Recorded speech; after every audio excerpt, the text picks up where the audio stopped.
여러분 안녕하세요. 커맨시 월드미션 김용환 선교사입니다. 오늘도 여러분 예수 그리스도의 대속의 은총을 먼저 묵상해야 됩니다. 예수 그리스도와 함께 죽고 예수 그리스도와 함께 다시 사는 회개를 동반한 세례를 통해서 우리가 죄사함을 받았고 성령을 선물로 받았음을 다시 상기시키고 곱씹고 되씹음으로 말미암아 성령이 우리 속에 새롭게 역사하시는 우리를 다시 그 영안에서 출발시키는 그 플랫폼이 되도록 해주십니다. 언제나 예수 그리스도의 대속의 은총이 우리의 믿음의 기초가 되고 그로 인해서 성령의 감동이 오고 성령께서 우리를 진리로 인도하시고 진리 안에서 자유를 얻어서 나를 버리고 주님 앞에 달려가서 안기는 그런 예배를 할 수 있는 그런 하루가 되길 바랍니다. 오늘은 창세기의 그 주요한 포인트를 가지고 동영상을 한번 만들어 보겠습니다. 성경은 구원의 책입니다. 구원은 사실적이에요. 이건 상상이나 개념이 아닙니다. 그리고 구체적입니다. 아주 현실적입니다. 그래서 믿음은 바라는 것들의 실상이다. 허상이 아니에요. 어떤 사이버 공간 안에 있는 어떤 가상적인 현실이 아니에요. 실제입니다. 근데 지금의 대부분의 구원과는 내세에 집중이 되어 있죠. 외상이죠. 천국이 너무 막연합니다. 신앙이 죽음 이후를 대비하는 듯하는 보험을 넣는 듯한 그러한 신앙들이 많습니다. 구원은 현실 세상에서 일어나고 있습니다. 요한복음 3장에서 주님이 니고데모에게 말씀하신 것처럼 바로 땅의 일입니다. 네가 땅에서 일어난 일을 알지도 못하면서 어떻게 하늘에 일어난 일을 알려고 하느냐 하고 힐난하시죠. 창세기에서 중요한 포인트를 잡아야 하는데 1장 1절에 태초에 하나님이 천지를 창조하시니라. 그리고 2절에 땅의 문제가 대두됩니다. 땅과 세상은 신약이 있어서 세상은 땅과 관계성 있는 존재나 조직이 바로 세상입니다. 코스모스죠. 다시 말하면은 땅에서 일하고 땅에서 대가를 받는 것들, 이게 바로 세상입니다. 그래서 구원의 대상은 땅과 세상입니다. 요한복음 1장 11절에 자기 땅에 오매라고 말씀하시죠. 땅을 고치러 오셨다 이 말입니다. 땅을 구원하러 오셨다 이 말입니다. 요한복음 3장 16절은 세상을 이처럼 사랑하사, 땅과 관계를 잇는 관계를 맺는 그 세상을 사랑하사 독생자를 주셨습니다. 구원은 땅의 것들이 아니라 땅 자체가 구원을 받아야 합니다. 그래서 우리가 땅에 대하여 연구를 좀 해야 합니다. 하나님께서 가나안 땅을 왜 그리 집착하시는가? 복부인도 아니고 땅 투기꾼도 아니신데 가난하십니다. 에스겔서 38장 12절에는 세상의 중앙에 있는 백성들이라고 하시므로 가나안 복지는 세계의 센터입니다. 복음의 기점이 바로 가나안입니다. 거기서 뻗어나갑니다. 그래서 보통 지중해라고 하지 않습니까? 세상의 중앙에 붙은 바다라. 바로 거기가 가나안, 바로 거기가 세상의 중앙입니다. 하나님은 땅을 구원하려고 하십니다. 창세기 1장 2절에 땅이죠. 혼돈하고 공허하며 흑암이 깊음 위에 있는 땅입니다. 한쪽은 흑암이고 한쪽은 여호와 신이 수면에 운행하시니라. 구원의 문제를 간단하게 정리하십시오. 땅이 어느 쪽과 관계를 맺고 있는가? 히브리서는 세영, 세맘, 세법, 곧 새 언약을 말씀하십니다. 히브리서 8장이죠. 예레미야 31장에 예언된 말씀입니다. 창세기 1장의 땅, 그리고 창세기 2장의 땅. 6절에 보면 물은 없고 안개만 있다. 하나님이 에덴 동산을 따로 만드셨습니다. 교회 모형이죠. 그 에덴에는 물이 흘러 땅을 적셨습니다.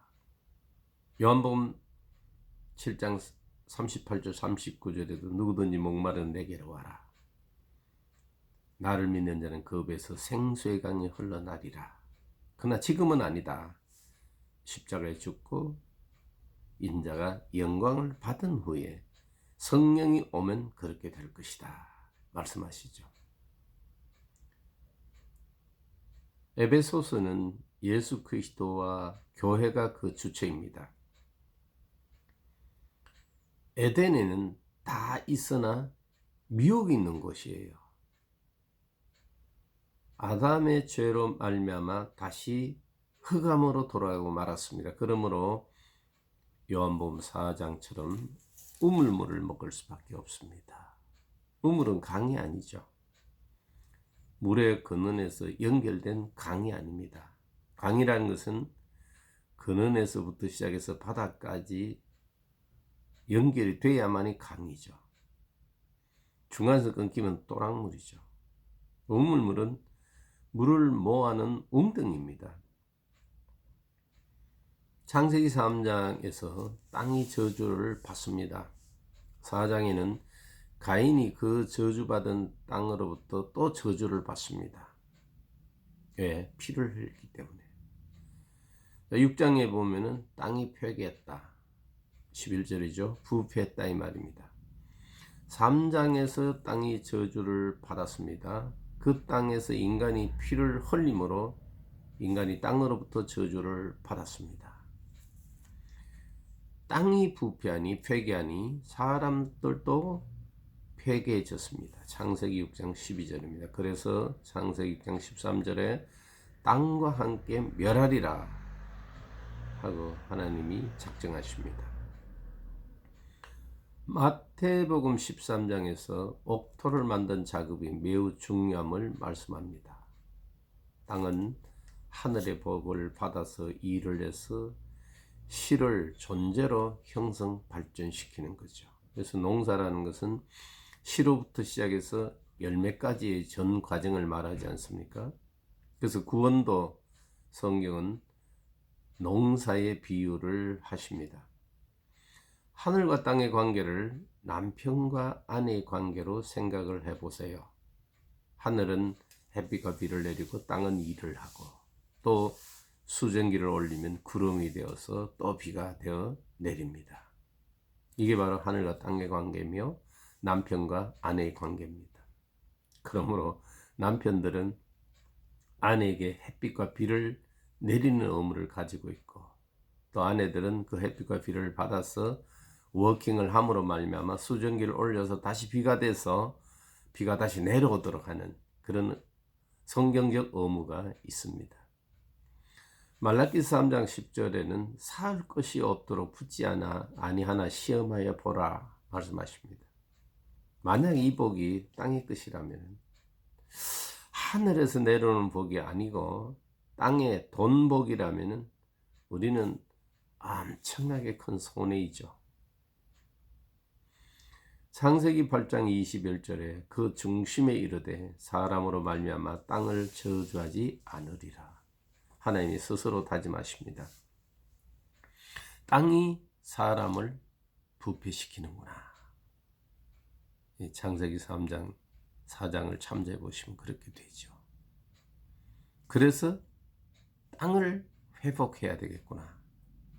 사람으로 인하여 땅을 저주하지 아니하리니. 그래서 22절은 땅을 통해서 있을 일, 심음과 거둠, 추위와 더위, 여름과 겨울, 낮과 밤을 말씀합니다. 창세기 9장에서는 땅에 복을 내리십니다. 1절부터 7절입니다. 생육하고 번성하고 땅에 충만하라고 노아를 축복합니다. 10절 이하의 언약은 8장 21절의 하나님의 마음입니다. 바로 무지개 언약이죠. 홍수가 다시 있지 아니하리라. 사람으로 인해서 땅을 다시는 저주하지 아니라. 왜? 그 땅이 사람을 해치기 때문입니다. 지금도 그렇지 않습니까? 타락한 인간이 환경을 오염시키니까 그 오염된 환경이 또 사람을 해치고 있지 않습니까? 이와 같은 악순환을 하나님이 끊으시겠다 이 말입니다. 10장을 지나 11장의 바벨탑입니다. 홍수의 원인은 땅과 인간을 저주하심으로 인해서이고, 그래서 땅을 회복하기 위해서 물로 썰어버리신 것입니다. 이게 바로 홍수입니다. 노아의 홍수입니다. 바벨탑은 흩어버리십니다. 그러면 바벨탑 사건의 원인은 무엇인가? 언어가 하나인 온 땅입니다. 사람들의 뜻과 계획이 하늘로 올라가는 겁니다. 바로 민주주의죠. 라오디케아 교회가 바로 그런 교회입니다.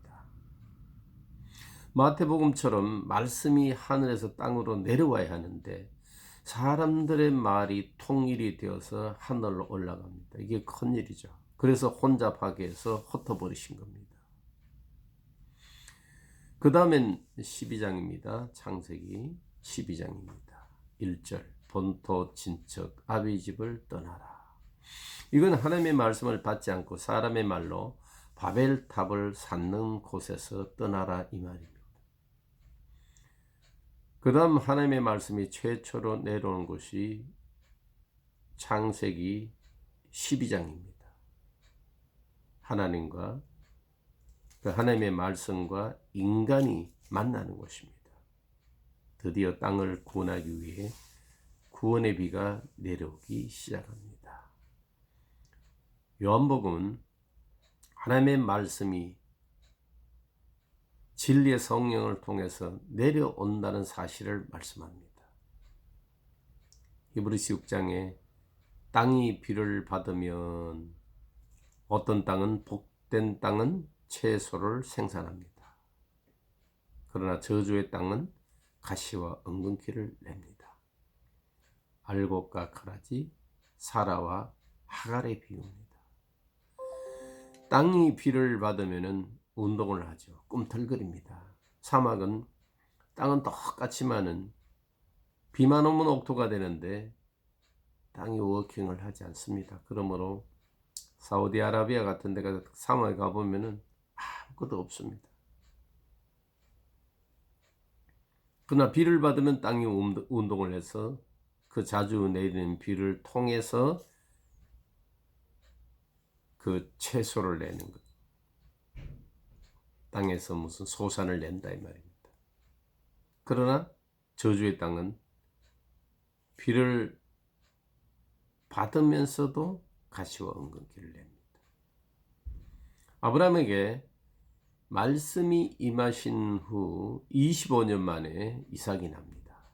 이것이 하나님의 말씀이 이루어지는 기간입니다. 임상과 해산.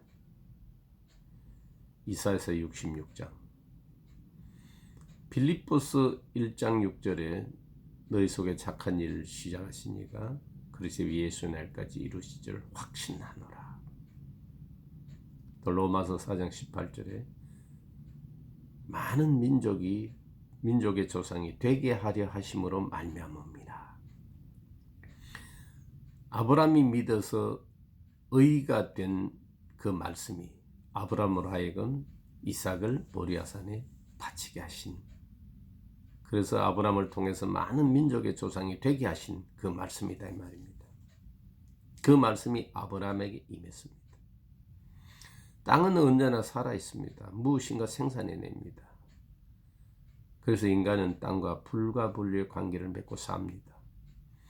사람으로 인해 저주받은 땅이 인간을 저주하고 말았습니다. 그래서 노아의 홍수가 임했습니다. 홍수 후에도 말씀이 없으니 그만 바벨탑을 세우고 우리가 성과 대를 쌓고 하늘에 탔자, 이렇게 바벨탑 사건이 일어났습니다. 그 이후에 창세기 12장에서 하나님이 아브라함에게 말씀을 주십니다. 땅의 모든 족속이 너를 인하여 복을 얻을 것이다. 12장 3절이죠. 너는 복의 근원이 될 것이다. 복의 센터가 될 것이다. 또 히브리서 3장 6절에는 우리가 하나님의 집이 되리라 말씀하십니다. 그러므로 우리로 인해서 얼마나 많은 사람들을 복되게 할 수 있을까? 히브리서 3장 14절에 처음 확신한 것을 끝까지 견고하게 잡으면 그리스도와 함께 참여한 자가 되리라 말씀합니다. 아브라함 한 사람으로 인해 가는 곳마다 복을 끼치게 됩니다. 이와 같이 말씀을 받은 자는 그리스도와 함께 아브라함의 복을 받은 사람입니다. 당연히 그 심령의 땅, 그의 소산으로 말미암아 남에게 복을 끼쳐야 합니다. 마태복음 5장 5절이죠. 심령이 가는 자는 복이 있나니 저희가 천국이 저희 것이요. 그 심령의 땅은 하늘부터 내려오는 말씀과 비를 받아서 남에게 복을 끼치는 그러한 심령의 땅이 되는 것입니다. 나무가 여름에는 위로 올라가고 겨울엔 뿌리를 뽑습니다. 그래서 큰 나무들은 가을이나 겨울에 심습니다. 노아의 홍수는 하나님의 징벌입니다. 멸망하고 없어지는 것입니다. 바벨탑은 하나님의 심판입니다. 분리시켜서 따로따로 떼어놓습니다. 계시록 19장에 징벌이 나옵니다. 큰 엄려와 짐승과 거짓 선자 모두를 불못에 집어넣습니다. 계시록 20장에는 심판 곧 갈라놓으십니다. 창세기 12장에 본토와 친척 아비집은 땅의 효력이 없는 곳입니다. 그러나 가나안 땅은 효력이 있는 곳입니다. 복의 땅입니다. 왜냐하면 그곳에서 하나님의 말씀이 역사하시기 때문입니다. 아브라함에게 기근이 있었습니다. 창세기 12장 10절이죠. 비가 내리지 않았습니다. 창세기 2장에 비가 없이 안개만 올라온다고 말씀하시는데 이건 이슬이나 서리와 같은 것입니다. 창세기 15장에 아브라함이 하나님을 믿었더라 6절이죠. 하나님을 믿으니 의로 여기셨다. 엘리에셀을 내세울 때는 아브라함은 아직 혈통적인 사람이었습니다. 다메섹은 담이란 말로 피라는 뜻입니다. 피로 맺은 언약꽃 의형제 양아들입니다. 내게 있는 후사는 이 엘리에셀 밖에 없나이다 하는 2절의 말씀 그대로입니다. 양아들이죠. 엘리에셀은. 창세기 16장을 지나서 17장의 할례를 받습니다. 그 다음에 18장에 소돔 땅과 가나안, 롯과 아브라함의 선택이 있습니다. 소돔 땅은 좋으나 하나님의 말씀이 없는 곳입니다. 가나안 땅은 척박하지만은 하나님의 말씀이 있는 곳입니다. 장자는 첫 새끼요 말씀의 첫 열매입니다. 바로 독생자, 맏아들 하는 뜻입니다. 드디어 이 창세기 22장에서 아브라함이 독생자 이삭을 드리게 됩니다. 이것이 하나님의 말씀의 역사이며 결과입니다. 가나안 땅, 아브라함, 이삭 다 하나님의 말씀이 이루어집니다. 지금도 주님이 선택된 백성, 곧 제자들에게 나를 따르라 하십니다. 그곳에서 믿음의 화합, 곧 말씀이 역사하고 적용이 됩니다. 창세기 20장 1절에 하나님이 아브라함을 시험하려고 하셨죠. 마태복음 4장에서 예수님을 시험하는 것과 같습니다. 그리고 창세기 20장 2절에 내 아들 내 사랑하는 독자 이삭이죠. 그 혈과 육을 시험해 보십니다. 그래서 12절 이제야 네가 하나님을 경외하는 줄 아노라. 이것을 바로 시험해 보신 것입니다. 창세기는 하나님의 작정을 땅에 두고 있습니다. 가나안 땅, 그 존재는 아브라함의 자손입니다. 이들을 통해서 모든 민족이 복을 받습니다. 이를 이루는 섭리를 우리는 잘 봐야 합니다. 하나님의 심판의 대상은 흑암 쪽으로 가는 것입니다. 그게 바로 땅의 저주의 원인입니다. 노아의 홍수를 생각하십시오. 말세를 향한 경계입니다.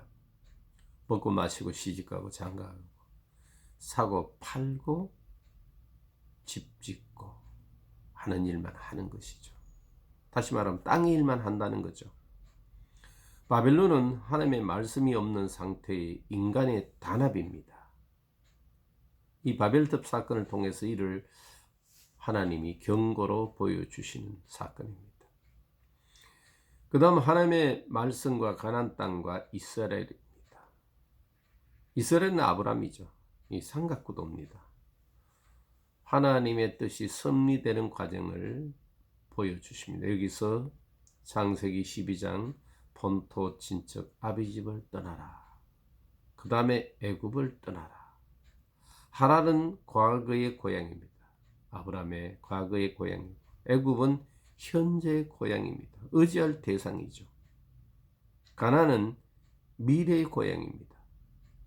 애굽에서 가나안의 그 육적인 기근은 모면할 수 있지만 애굽에서 말씀은 없습니다. 그래서 다시 가나안으로 돌아가야 합니다. 창세기 13장에서는 조카 롯과의 관계입니다. 친척을 떠나라, 혈통을 떠나라. 19장까지 이 싸움이 계속됩니다. 15장에서는 롯 대신에 다메섹에 엘리에셀을 내세우고 그러니 하나님이 아니다. 하늘의 별과 같이 내 자손이 이와 같이 되리라. 5절에 말씀하십니다. 6절에 드디어 아브라함이 믿기 시작합니다. 하나님의 의료역이 있었습니다. 16장에 이스마엘을 낳습니다. 17장에 할레, 18장에는 이제 롯과 관계를 청산합니다. 아브라함의 가장 큰 문제는 혈통이었습니다. 19장에 소돔과 고모라가 멸망합니다. 20장에서 이제 그랄랑 아비멜렉, 이 브엘세바 있죠. 7 우물이라는 뜻입니다. 아브라함의 새로운 이웃입니다.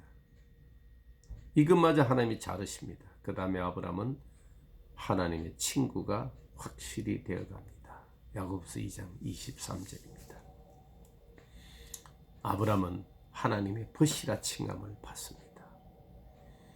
자, 아브라함으로부터 애굽, 그리고 혈통, 자기 방법, 이웃, 하나님이 개입하셔서 거의 다 끊어내십니다. 우리가 조심해야 할 일은 마음의 강팍입니다. 고집을 부리지 말아야 됩니다. 욕심을 부리지 말아야 됩니다. 떨어져 나가면 그대로 둬야 됩니다. 붙잡지 말아야 됩니다. 그러나 우리는 그렇지 않잖아요. 아브라함이 데라 때문에 정말 지연이 되고 롯 때문에 얼마나 큰 피해를 입고 고생을 합니까? 그 롯이 떠난 후에는 이제 그랄 왕 아비멜렉과 다투게 됩니다. 그 다음에 이제 화친을 맺습니다. 하나님은 항상 쫓겨나도록 하십니다. 이것이 바로 하나님의 섭리입니다. 드디어 창세기 21장에서 이삭이 나옵니다. 하갈과 이스마엘을 쫓아냅니다. 이제 정리합니다. 그야말로 수신제가한 연후에 치국평천하하라는 그 말과 같습니다. 22장에 이삭까지 포기하도록 하십니다. 근데 이게 하나님의 은혜입니다. 사실 사람들이 잡고 있는 것이 많으면 그 신앙이 어린 것입니다. 창세기 23장에서는 사라도 먼저 갑니다. 24장에서는 이삭의 결혼 기사가 길게 나옵니다. 이삭은 주로 브엘세바 주변에서 삽니다. 우물 외에는 별 문제가 없는 사람이에요. 왜냐하면 이삭은 약속의 아들이기 때문입니다. 에서와 야곱을 비교하자면 이 상속권 문제입니다. 에서는 육신의 장자입니다. 육신의 상속을 받았습니다. 끝까지 고향집에서 삽니다. 야곱은 차자예요. 영적인 상속을 받았습니다. 지팡이 하나 들고 죽장망의 담표자로 떠납니다. 가진 것은 복을 받은 자신밖에 없습니다. 요한복음 1장 12절에서 13절을 끊고 14절로 넘어가야 됩니다. 영접하는 자, 곧 그 이름을 믿는 자는 하나님의 자녀가 되는 권세를 주셨으니, 혈통 피부치입니다. 그리고 육신의 정입니다. 사람들의 의지들의 모임, 단합에서 우리는 이렇게 믿는다, 이렇게 하자고 하는 그 뜻을 벗어나야 됩니다. 그래야 말씀이 육신대 우리 가운데 가시면 우리가 그 영광을 보니 독생자의 영광이요 은혜와 진리가 충만하더라, 그게 나가게 되는 것입니다. 요한복음 2장의 성전 사수파들의 그 열정을 한번 보십시오. 돌성전을 지켜야 되겠다고 예수님을 돌로 쳐 죽이려고 하는. 또 3장의 니고데모도 한번 보십시오. 무엇에 붙잡혀 있지 않습니까? 땅에서 거듭나는 일이 일어나도 니고데모는 모릅니다. 하나님 나라가 그 앞에 있어도 보지 못하는 것입니다. 무엇에 잡혀있기 때문에. 4장의 그 사마리아 여인도 마찬가지입니다. 어떤 고정관념에 사로잡혀 있는 것입니다. 지금도 성전 하는 사람들, 지금도 니고데모 같은 종교인들, 지금도 사마리아 여인과 같은 무엇인가에 다 잡혀있는 사람들이 많습니다.